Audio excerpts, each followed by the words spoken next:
Hi welcome to cinema Guru Telugu explainer. ఈ రోజు నేను క్యాష్ బ్యాక్ అనే అమెరికన్ రొమాన్స్ డ్రామా సినిమాను వివరించబోతున్నాను. స్పాయిలర్స్ ఉంటాయి, సో మిస్ అవ్వకుండా జాగ్రత్తగా ఉండండి, ఎంజాయ్ చేసేయండి. ఈ సినిమా హీరో పేరు బెన్.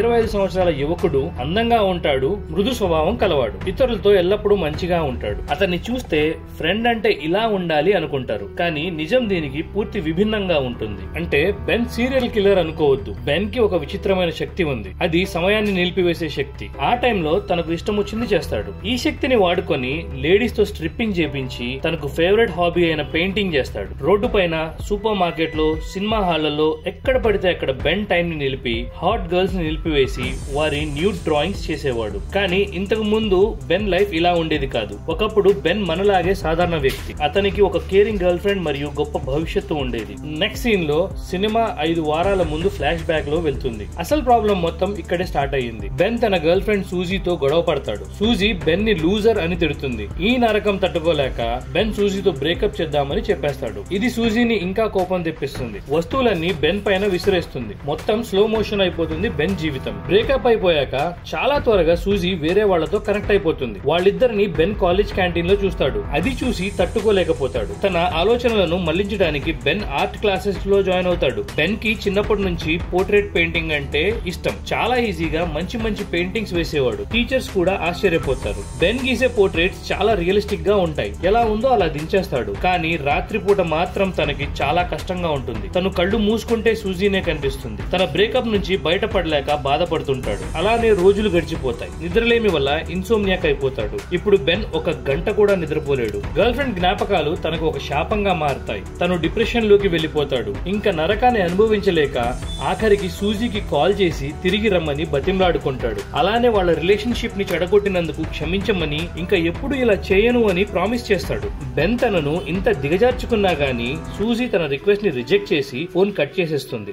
దీంతో బెన్ విపరీతమైన డిప్రెషన్ లోకి వెళ్లిపోతాడు. కాలం గడిచే కొద్దీ ఎలాగో అలా టైం పాస్ చేయాలని చూస్తాడు. బెన్ బుక్స్ చదువుతాడు, మూవీస్ చూస్తాడు, అలానే సోలోగా ట్రిప్స్ కూడా వెళ్తాడు. ఏది ఏమైనా రాత్రి అవ్వగానే ఇన్సోమ్నియా వల్ల నిద్రపోలేడు. చాలా కష్టపడతాడు. దేనిపైన కాన్సన్ట్రేట్ చేయలేడు. ఇక బెన్ రాత్రిపూట కూడా టూర్స్ చేయడం మొదలు పెడతాడు. ఒక రాత్రి బెన్ లోకల్ సూపర్ మార్కెట్ కి వెళ్తాడు. అక్కడ నైట్ షిఫ్ట్ కి ఒక జాబ్ వేకెన్సీ ఉంటుంది. తనకు ఈ జాబ్ పర్ఫెక్ట్ గా ఉంటుంది, టైం పాస్ చేయొచ్చు, అలానే డబ్బులు కూడా సంపాదించవచ్చు అని వెంటనే జాబ్ కి అప్లై చేస్తాడు. తర్వాత రోజు జెంకిన్స్ అనే మేనేజర్ తో ఇంటర్వ్యూ క్లియర్ చేస్తాడు. జాబ్ సాధిస్తాడు. చాలా టైం తర్వాత బెన్ సంతోషంగా ఉన్నాడు.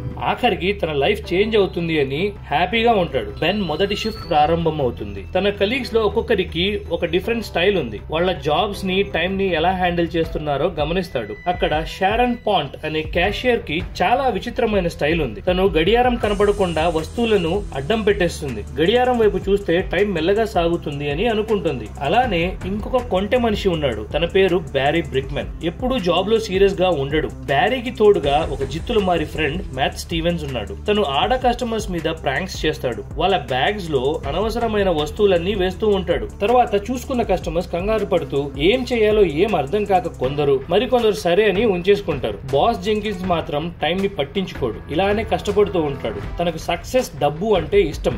అయితే తను స్పీచ్ మొదలు పెడితే మాత్రం టైం చాలా ఫాస్ట్ గా వెళ్లిపోతుంది అతనికి. అక్కడ ఉన్న నైట్ షిఫ్ట్ ఎంప్లాయీస్ అందరిలో బెన్ టైం పాస్ చేసే విధానం చాలా విచిత్రమైనది. బాగా లోతైన నిరాశలో బెన్ నిజ జీవితానికి, టైం కి దూరంగా ఉంటాడు. ఇంకోలా చెప్పాలి అంటే తనకు ఉన్న సూపర్ పవర్స్ ని వాడుకొని తన చుట్టూ ఉన్న వాటిని మొత్తం ఫ్రీజ్ చేస్తాడు. తనకిష్టం వచ్చింది చేసుకుంటాడు. మామూలుగా వేరే వాళ్ళు డబ్బులు దొంగతనం చేయడమో లేదా వేరే పిచ్చి పనులు చేయడమో చేస్తారు. కానీ బెన్ జస్ట్ తనలోని ఆర్టిస్ట్ ని బయటకు తీసుకొస్తాడు, అంతే. బెన్ కి స్త్రీ సౌందర్యం అంటే కొరత కాబట్టి తను ఫిమేల్ కస్టమర్లను ఎంపిక చేసి మెల్లగా వారి బట్టలను తీసేసి వారి చిత్రాలను మాత్రమే గీస్తాడు. బెన్ కి వారిపై ఎలాంటి మోహం లేదు. అతనికి కళ పట్ల ఉన్న అభిరుచిని మర్చిపోకుండా ఉండాలనుకుంటాడు. అందుకే ఇలా చేస్తాడు. ఆర్ట్ అయిపోయిన తర్వాత వాళ్లకు బట్టలు తొడిగేస్తాడు. తన వేళ్లను విరిచి యథావిధిగా టైం ని స్టార్ట్ చేస్తాడు. ఇది ఇప్పుడు బెన్ జీవితంగా మారింది. అయితే ఇది అతను గర్వించదగిన విషయం కాదు. కానీ అతను ఇంతకు ముందులా నిరాశతో ఉన్న పిచ్చివాడిగా లేడు. క్రమంగా అతడు సూజీ నుండి తన దృష్టిని మళ్లించడం మొదలు పెట్టాడు. ఇంటి దగ్గర బెన్ తరచుగా తన స్నేహితుడు షాన్ తో ఉంటాడు. వాళ్ళు చిన్నప్పటి నుంచి కలిసి పెరిగారు. షాన్ బెన్ కి పూర్తిగా ఆపోజిట్. అతనికి కేవలం అమ్మాయిలంటేనే ఇంట్రెస్ట్. అతను సిటీలోని ప్రతి స్ట్రిప్ క్లబ్ కి వెళ్తాడు. ఒక రాత్రి బెన్ నైట్ షిఫ్ట్ చేస్తుండగా లాకర్ రూమ్ లో షారోన్ ని కలుస్తాడు. బెన్ కి షారోన్ మీద క్రష్ ఉంటుంది, కానీ చెప్పలేకపోతాడు. అలా మాట్లాడుతూ ఉండగా సడన్ గా గా షారోన్ బెన్ తింటున్న శాండ్విచ్ లో ఒక బైట్ తింటుంది. అప్పుడు ఒక చిన్న పికిల్ షారోన్ బుగ్గకి తగులుతుంది. షారోన్ ట్రై చేసినా కానీ ఆ పికిల్ దొరకదు. అది చూసి బెన్ తన బుగ్గ మీద నుండి తీసేస్తాడు. బెన్ గాడు అడ్వాన్స్ అవుతున్నాడు కదా, మస్తు సీన్ ఇది. కొంతసేపు తర్వాత షారోన్ వెళ్లిపోవడానికి నిర్ణయించుకుని తలుపు వైపు వెళ్తుంది. బెన్ ఆ క్షణాన్ని ఫ్రీజ్ చేసి అందులో ఒక వారం మొత్తం ఉండి అలానే బతికేయాలని అనుకుంటాడు. భ్రమలో నుండి మనోడు ఈ లోకంలో వచ్చేసరికి నిజంగానే షారోన్ వెళ్లిపోయి ఉంటుంది. పాపం రా బెన్ నువ్వు. ఆ తర్వాత బెన్ పనికి వెళ్తున్నప్పుడు మ్యాట్ సడన్ గా పైనుంచి కనిపించి నేను షారోన్ తో సినిమాకి వెళ్తున్నా అని చెప్తాడు. ఇది విన్న బెన్ బాగా బాధపడతాడు. ఎందుకు తన అదృష్టం ఎప్పుడు ఇలానే తగలబడుతుంది అని ఆలోచిస్తాడు. తన స్కూల్ రోజుల్ని గుర్తు చేసుకుంటాడు. అప్పుడు అతను మొదటిసారిగా ప్రేమలో పడ్డాడు. ఆమె క్లాస్ లో అతి తెలివైన అమ్మాయి. అందరికీ ఆమె అంటే ఇష్టం ఉండేది. ఒక రోజు ఆమెకు యాక్సిడెంట్ అవుతుంది. గాయపడి చేతికి ప్లాస్టర్ వేసుకుంది. ప్రతిరోజు క్లాస్ లో ఫ్రెండ్స్ ఆమెను భరోసా కలిగించడానికి ప్లాస్టర్ పై ఏవేవో రాస్తుండేవాళ్ళు. బెన్ కూడా ఏదో ఒకటి రాయాలని అనుకుంటాడు. కానీ ఆమె దగ్గరికి వెళ్లడానికి తడబడతాడు. అతని సిగ్గు వల్ల తను ఆ అవకాశం కోల్పోతాడు. కొన్ని రోజుల తర్వాత తను ఆ ప్లాస్టర్ ని తీసేస్తుంది. అందరూ ఆమెకి నయమైపోయిందని సంతోషిస్తారు.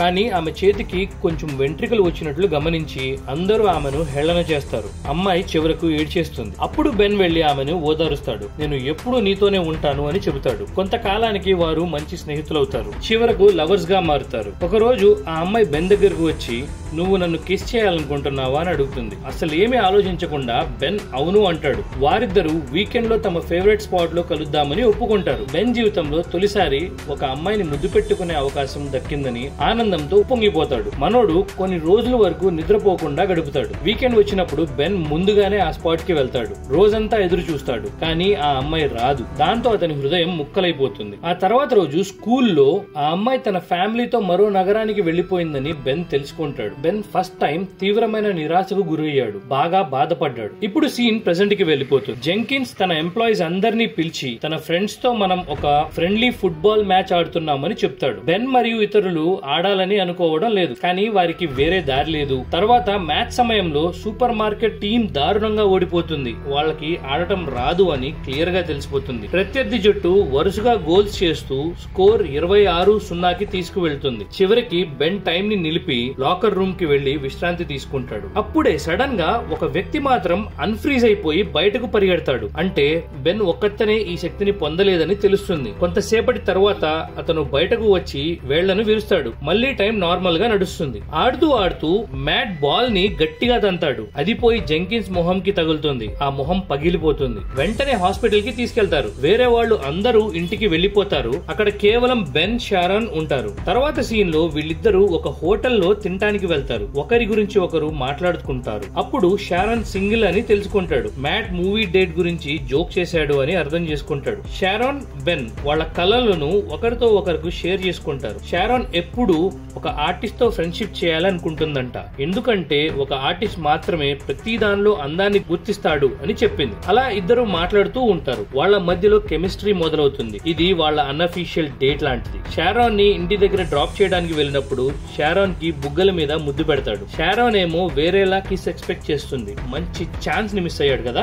ఆ తర్వాత రోజు గాయపడిన జెంకిన్స్ తన బర్త్డే సందర్భంగా ఒక పార్టీ ఇస్తున్నాడు. షారోన్ బెన్ ని ఆ పార్టీకి ఒక డేట్ లాగా వెళ్దామని అడుగుతుంది. బెన్ సంతోషంగా ఒప్పుకుంటాడు. జెంకిన్స్ బాయ్స్ అందరినీ ఆఫీస్ లో పిలిచి బర్త్డే పార్టీ కోసం ఒక్కొక్కళ్ళకి ఒక్కొక్క పని ఇస్తాడు. బెన్ కి ఏమో స్ట్రిప్పర్ ని తీసుకురమ్మని చెప్తాడు. ఏమీ తెలియని బెన్ తన బెస్ట్ ఫ్రెండ్ షాన్ దగ్గరికి వెళ్తాడు. స్ట్రిప్పర్ ని సెట్ చేస్తే పార్టీకి తీసుకెళ్తా అని కూడా చెప్తాడు. వాళ్ళిద్దరూ ఒక లోకల్ క్లబ్ కి వెళ్లి షాన్ తన టాలెంట్ తో అక్కడ ఒక స్ట్రిప్పర్ ని పార్టీకి ఓకే చేస్తాడు. ఆ తర్వాత రోజు బెన్ కి ఒక కాల్ వస్తుంది. ఆ కాల్ ఆర్ట్ అఫిషియాడో అనే పెద్ద సంస్థ నుండి అని చెప్తారు. వాళ్ళు బెన్ పెయింటింగ్స్ ని వాళ్ళ ఆర్ట్ గ్యాలరీలో డిస్ప్లే చేయాలనుకుంటారని కూడా చెప్తారు. తన టాలెంట్ కి మొదటిసారిగా గుర్తింపు వస్తుందని బాగా సంతోషపడ్డాడు. కానీ తెలియని విషయం ఏంటంటే అది బ్యారీ, మ్యాట్ కలిసి చేసిన ప్రాంక్ కాల్. ఆ రాత్రి బెన్ పార్టీకి రెడీ అయిపోయి షారోన్ ని పిక్ చేయడానికి వెళ్తాడు. డోర్ ఓపెన్ చేయగానే సంతోషంగా షారోన్ తో నన్ను ఒక పెద్ద సంస్థ నా ఆర్ట్ వర్క్ ని డిస్ప్లేలో పెట్టమన్నారు అని చెప్తాడు. షారోన్ కూడా మనసారా అభినందిస్తారు. తర్వాత ఇద్దరు పార్టీకి వెళ్తారు. వీళ్ళు వెళ్లే వరకు పార్టీ స్టార్ట్ అయిపోయి ఉంటుంది. అక్కడ షాన్ ని కూడా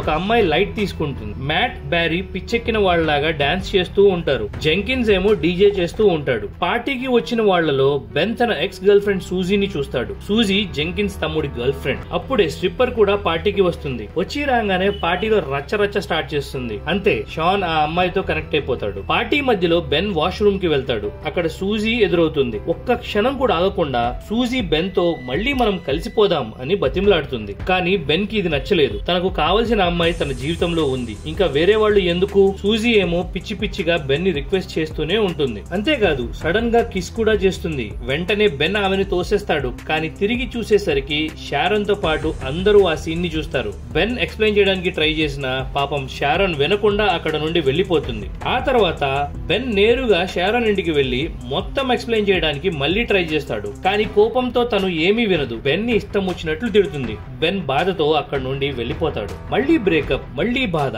ఇన్సోమ్నియాతో పాత జీవితంలోకి మళ్లీ వెళ్లిపోతాడు బెన్. ఇంకా చేసేది ఏమీ లేక ఆర్ట్ గ్యాలరీకి కాల్ చేసిన కంపెనీతో అపాయింట్మెంట్ కోసం వెయిట్ చేస్తుంటాడు. నెక్స్ట్ సీన్ లో బెన్ తన పెయింటింగ్స్ తో ఆర్ట్ గ్యాలరీకి వెళ్తాడు. ఆర్ట్ గ్యాలరీ ఓనర్ బెన్ తో నేను ఏమీ ఫోన్ చేయలేదు, వెళ్ళమని చెప్తాడు. ఎవరో ఫోన్ తో ప్రాంక్ చేశారు అని అర్థం చేసుకుని మళ్లీ బాధపడతాడు. అక్కడ నుండి వెళ్లిపోతుంటే ఓనర్ బెన్ చేతిలో ఉన్న స్కెచెస్ ని చూసి ఆగమంటాడు. షారన్ బొమ్మలను పెయింటింగ్స్ చేసి ఉంటాయి. అవి చూసి బెన్ నీ ఆర్ట్ వర్క్ చాలా బాగుంది, ఒక రోజు నీకు పర్మిషన్ ఇస్తున్నా అని చెప్తాడు. కొన్ని రోజుల తర్వాత షారోన్ కి అఫీషియల్ గా ఆర్ట్ గ్యాలరీ నుండి ఇన్విటేషన్ వస్తుంది. ఇంకా కోపం తగ్గలేదు. అయినా సరే గ్యాలరీ చూడటానికి వెళ్తుంది. అక్కడికి వెళ్ళగానే షారన్ కోపం తగ్గిపోతుంది. అక్కడున్న పెయింటింగ్స్ అన్ని షారన్ వే. బెన్ వేరే ఆడవాళ్ల పెయింటింగ్స్ చేయడం మానేస్తాడు. తన టైం మొత్తం కేవలం షారన్ పెయింటింగ్స్ కి అంకితం చేశాడు. షారన్ అంటే బెన్ కి చాలా ఇష్టం. వేరే అమ్మాయిని చూడటం లేదు. బెన్ కూడా అక్కడ వస్తాడు. షారన్ కి పార్టీలో జరిగింది చెప్పడానికి మళ్లీ ట్రై చేస్తాడు. కానీ షారోన్ నువ్వు ఏమీ చెప్పాల్సిన అవసరం లేదు అంటుంది. బెన్ తనని ఎంతగా ప్రేమిస్తున్నాడో పెయింటింగ్స్ చూశాక తెలుసుకుంటుంది. ఇక దీనితో ఆర్ట్ గ్యాలరీలోనే ఇద్దరు దగ్గరయ్యి ఒక రొమాంటిక్ కిస్ చేసుకుంటారు. లాస్ట్ సీన్ లో బెన్ తన సూపర్ పవర్ తో మొత్తాన్ని ఫ్రీజ్ చేస్తాడు. ఈసారి షారన్ కూడా బెన్ తో పాటు ఫ్రీజ్ అవ్వకుండా ఉంటుంది. ఇద్దరు బయటికి వెళ్లి అక్కడ ఫ్రీజ్ అయి ఉన్న కోట్ల మంచు బిందువుల మధ్య ఎంజాయ్ చేస్తారు. ఇంకోసారి లవ్ బర్డ్స్ ఇద్దరు కిస్ చేసుకుంటారు. అంతే, సినిమా హ్యాపీ ఎండింగ్ తో అయిపోతుంది. మీకు ఈ స్టోరీ నచ్చితే ఒక లైక్ కొట్టండి. నెక్స్ట్ వీడియోలో ఏ మూవీ ఎక్స్ప్లెయిన్ చేయాలో కమెంట్ చేయండి. ఇది నా ఫస్ట్ ఎక్స్ప్లెయినర్ వీడియో. సజెషన్స్ ఏమైనా ఉంటే అవి కూడా రాసేయండి. ప్లీజ్ దయచేసి మా ఛానల్ ని సబ్స్క్రైబ్ చేయండి. మీ సపోర్ట్ చాలా అవసరం.